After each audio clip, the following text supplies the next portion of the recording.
Hello. Hello, stream. How's it going? I am MDKnights, here to cast some RSL round of 32 with you, Kaboosh. Yeah, I'm Kaboosh. Also here to get some sweet casting in. Got to mute the stream, but yeah. You mean you don't want to hear a replay of yourself 7 seconds after what you said? Not that awesome. Okay. Yeah. I mean, I'll buy that. So, have you gotten a chance to watch any of the other round of 32 games? Well, I casted Group A and I tuned in for Group B last night. Yeah, some pretty good games. Group A was a little bit of a stomp. It was two GMs and two diamonds, so I'm sure you can imagine how that one went. But Well, Group B yesterday had some pretty sweet games. props to Stigshan for taking out Ninkazi in the Diamond Losers match. I know both of those players and would have guessed the opposite result, but whatever happens. That series is actually a walkover in favor of Seekshan.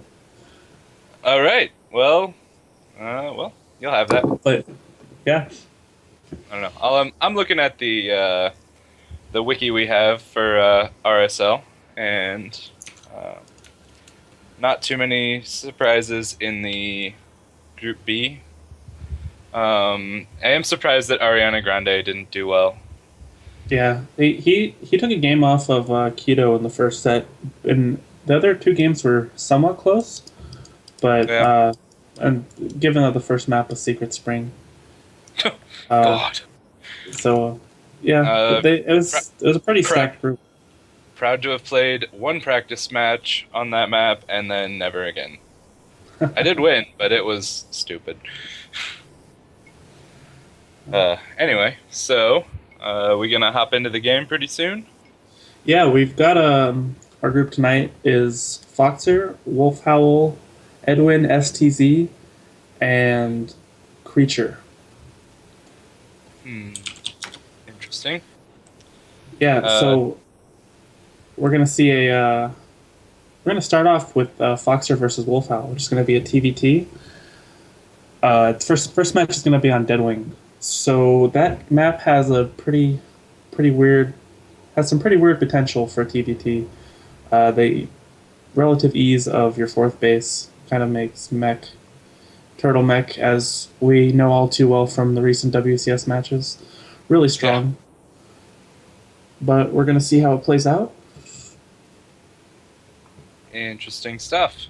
Yeah, both these players are currently Diamond League, though. All right. Foxer's been GM before, right? Yeah, Foxer is a former GM. Yeah, but he's time away, and your skill goes down pretty quick. It's a little like learning to ride a bike, but it's a harder thing than riding a bike. So just a little bit. Yep. If riding the bike had a meta. Indeed. Anyway, hoping not to see too much crazy turtley mech, because, as a Zerg player who doesn't use swarm hosts, super long games, not my particular cup of tea, but we'll see what we get. Yeah, I'm hoping for no turtle mech either. Hoping we can get through I watched all of Firecake's games in WCS today.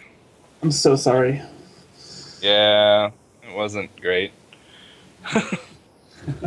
But I thought he was dead on Vani Research Station, and then he just doesn't die until he wins. So we're getting into our first game here, loading up. Deadwing, great map for mech. Gonna see how this TVT plays out. Yeah. I'm not so much a fan of this map, just because 4 bases is too easy, and it's the amount I want and the amount the other player I don't want them to have, but it's pretty easy to take a 4th, so it's hard to deny that 4th base because it's actually nestled in under your 3rd. So, spawning in the top right we have the Orange Terran playing for Rival Gaming. It is Foxer. And spawning in the bottom left corner, we have, I believe, currently teamless, WolfHowl.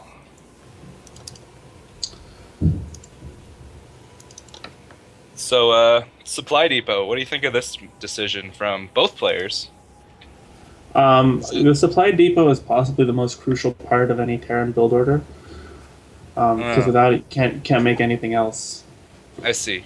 So as a person who exclusively six pools, I don't ever build any of these overlords or supply depots or pylons. I just take the first 10 supply I get and I go with it. And I don't win a lot, but you know, it's whatever.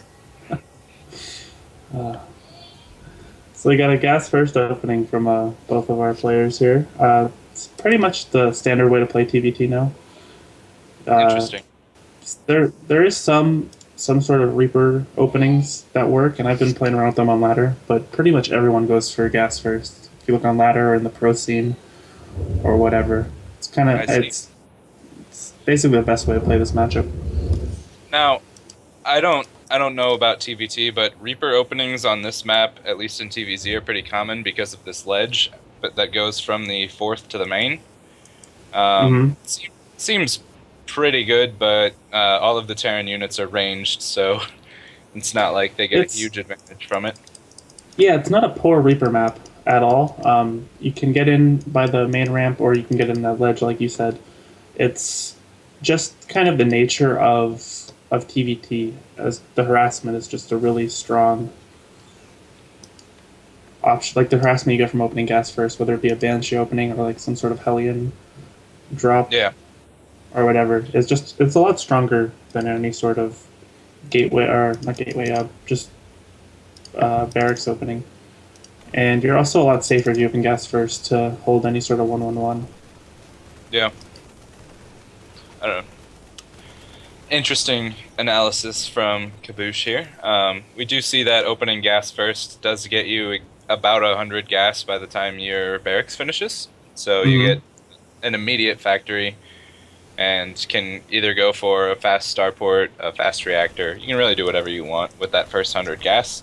And by going gas first, you're skipping minerals and your potential marine count, but you are not really in trouble by anything in the early game, especially cross positions, which I believe one of our players knows cross positions and the other one's just like, whatever, I'll find you eventually. Yeah, when you open gas first, you really don't, like, scouting isn't super important, just because you have all the tools to defend anything. You can throw down a scan at about 6 minutes, 6:30, and be totally fine. So if you're My Insanity Balloon and you're building 50 Reapers, gas first is fine against that?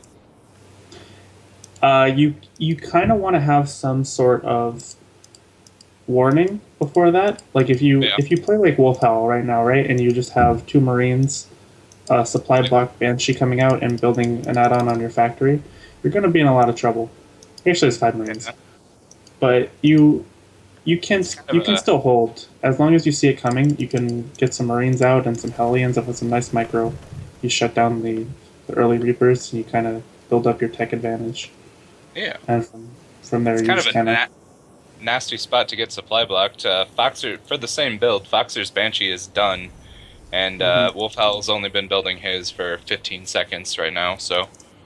Yeah, you can look at they're doing basically the same build, and Foxer's supply is just quite a bit higher, and supply blocks will just kind of destroy you. Most definitely, especially when the other player's being aggressive. It takes away the defender's advantage when, instead of having the defender's advantage, you have to not make anything because you didn't build a supply depot. It's kind of a crucial miss by WolfHowl, and we'll see if this comes up to hurt him or if he's able to pull it out. Yeah, so WolfHowl did scan Foxer's main, and he saw the Tech Lab starport researching. Pretty safe to assume that it was Cloak, but there are no turrets for WolfHowl. He has a Raven popping out, but his He Marine count is does. actually really low. There are no turrets because he does not have an engineering bay. Yeah, he's got Or- the Raven, so, but he Yeah. just doesn't have enough Marines, I don't think. These Hellions have Yeah. been like heroes, finally just now focusing on down. But this Banshee just can't get taken out. It's true. Oh, the Hellion actually getting surrounded in the mineral line. But this Yeah. Banshee is just uncontested. Like, there is the Viking being produced, but this Banshee just kind of has free reign over the mineral line. Yep. And, And there's- WolfHowl's just going to GG out. There's the GG. Yeah, it would have been hard for him to come back from something like that. But, yeah, I mean, it would have been nice to see him at least try a little bit longer. The Banshee only had like 10 hit points, but... But we also Anyway. saw that Foxer had an expansion down. I don't know if WolfHowl knew that, but given the economic damage I that don't- WolfHowl took... I don't believe